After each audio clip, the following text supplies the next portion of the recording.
Hello guys, welcome back to my channel explore with Deepa. আশা করি তোমরা সবাই খুব খুব ভালো আছো। তো আজ তোমরা সবাই জানো আজকে হচ্ছে 25শে ডিসেম্বর, তার মানে বড়দিন। সবাইকে জানাই ক্রিসমাসের অনেক অনেক শুভেচ্ছা ও ভালোবাসা। তো বড়দিন মানেই আমাদের কাছে হচ্ছে সব থেকে ফেভারিট কেক। আর কেকটা যদি তুমি বাড়িতে বানাতে পারো তাহলে তো কোনো কথাই হবে না। তো আজ তোমাদেরকে খুব সহজে একটা নতুন কেক বানানোর পদ্ধতি দেখাবো। তো চলো দেখতে থাকো। তো কেকটা বানাতেই আমার প্রথম যেটা লাগবে সেটা হচ্ছে বিস্কিট। তোমরা যে কোনো ধরনের চকলেট বিস্কিট ব্যবহার করতে পারো। আমি হ্যাপি বিস্কিট নিয়েছি, তার সঙ্গে একটা ইনো, কিশমিশ, কাজু বাদাম, দুধ। আর কিছু লাগবে না। এই কটাই উপকরণ দিয়ে আমরা খুব সুন্দর একটা কিভাবে কেক বানাতে পারি সেটাই তোমাদেরকে দেখাবো। তো এবার আমি বিস্কুটগুলোকে বার করে একটা মিক্সিং জারের মধ্যে নিয়ে নেব। আমি এখানে 9 প্যাকেট বিস্কুট ব্যবহার করেছি। তোমরা যে যেরকম কেকের সাইজ করতে চাইছো সেরকম বিস্কুট ব্যবহার করবে। তারপর এটাকে খুব ভালোভাবে গ্রাইন্ড করে নিতে হবে। আর এই পাউডারটা যেন একদম ফাইন হয়, যেন ভেতরে কোনো দানা দানা না থাকে। তো এবার এটাকে আমি দুধ দিয়ে মিক্স করে নেব।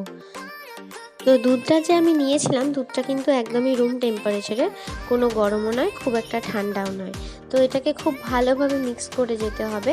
আর যত মিক্স করবে তত ফাইন হবে ব্যাটারটা, তত কিন্তু কেকটাও ভালো হবে। তো দেখতেই পাচ্ছ আমি কীরকম করেছি। খুব একটা পাতলাও নয়, খুব একটা মোটাও নয়, মিডিয়াম একদম।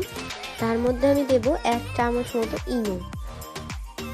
ইনোটা দিয়ে আবারও খুব ভালোভাবে মিক্স করে নিতে হবে। এবার কিন্তু কেক ব্যাটারটা একদম রেডি। আর দেখতেই পাচ্ছ ব্যাটারটা কিন্তু খুব একটা পাতলাও হয়নি, খুব একটা ঘনও নয়। তারপরে তোমরা যে কেক পাত্রের মধ্যে কেকটা বানাবে সেই পাত্রের মধ্যে অল্প একটু তেল নিয়ে ভালো করে মাখিয়ে নেবে। তোমাদের বাড়িতে যদি বাটার পেপার থাকে তাহলে সেটাও ব্যবহার করতে পারো। আমার কাছে নেই বলে আমি অল্প একটু ময়দা ছড়িয়ে ভালো করে কোট করে নিলাম, যাতে কেকটা নিচে আটকে না যায়। তো আমার ভালো করে কোট করা হয়ে গেছে। এবার আমি ব্যাটারটা ওই পাত্রটার মধ্যে দিয়ে দেব।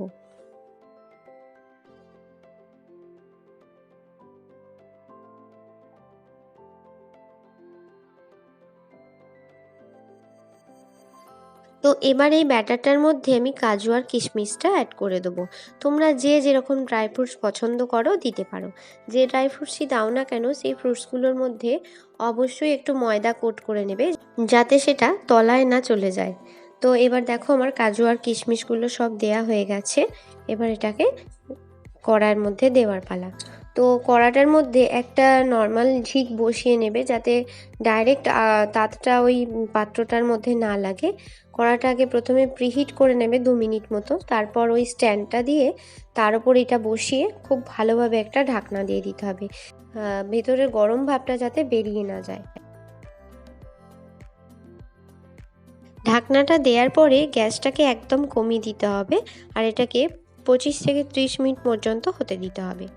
25 থেকে 30 মিনিট পর আমি এটাকে খুলে একটা কাঠি দিয়ে চেক করলাম। দেখো একটু সামান্য কাঠিটার গায়ে লাগছে, তাই আমি আরও 5 থেকে 10 মিনিট মতো চাপা দিয়ে রেখে দিয়েছিলাম। তারপরে এসে আবার চেক করে দেখি একদম কেকটা পুরো ফাইনালি ডান হয়ে গেছে। তো চলো এবার কেকটা একটু ঠান্ডা করতে দিতে হবে, ঠান্ডা না করলে এটা বেরোবে না। তো চলো এবার এটা ঠান্ডা করে নিই, তারপর তোমাদের বার করে দেখাচ্ছি।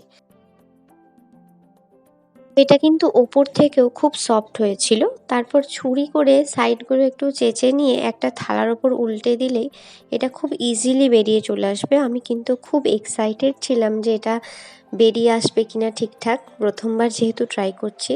কিন্তু খুব সফট হয়েছিল, খুব ইজিলি বেরিয়ে গেছে, কোনো অসুবিধাই হয়নি। তোমরা এটা অবশ্যই একবার বাড়িতে ট্রাই করে দেখো। দেখতেই পাচ্ছ কেকটা কিন্তু খুব সুন্দর দেখতে হয়েছে। চলো এবার তোমাদের একটা পিস কেটে দেখাই যে ভেতর থেকেও এটা কতটা সফট হয়েছিল। দেখতেই পাচ্ছ কি সুন্দর সফট হয়েছে কেকটা, খেতেও কিন্তু জাস্ট দুর্দান্ত হয়েছিল। তোমরা অবশ্যই এটা একবার বাড়িতে ট্রাই করে দেখো। তো তোমরা তো দেখলেই আমি কিভাবে কেকটা বানালাম। তোমরাও যদি এরকম কেক বাড়িতে বানিয়ে খেতে চাও তাহলে অবশ্যই আমার রেসিপিটা ট্রাই করো। আমাদের তো খুবই ভালো লেগেছে। আর নিজের হাতে বানানো কেকের মধ্যে একটা অন্যরকমই ফ্লেভার বা স্বাদ থাকে বলতে পারো। তো তোমাদের যদি আমার ভিডিওটা ভালো লেগে থাকে তাহলে অবশ্যই ভিডিওটিতে একটি লাইক করে দিও, আর আমার চ্যানেলটিকে সাবস্ক্রাইব করে আমার পাশে থেকো। তো দেখা হচ্ছে নেক্সট ভিডিওতে। আজকের মতো টাটা।